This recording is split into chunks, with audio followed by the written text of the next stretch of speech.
আমার নারায়ণগঞ্জের গলাচিপার বাইরে আজকে 17 জুলাই মুহররমের 10 তারিখ।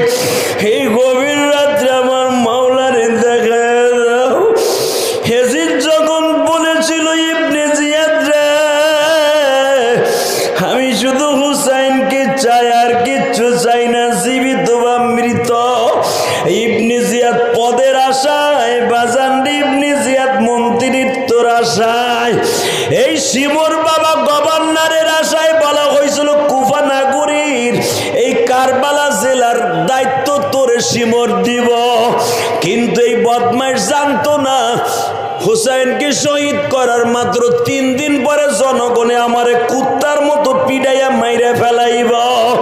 এইটা কিন্তু এই দুরাচার বদবদ কমিনা জানতো না।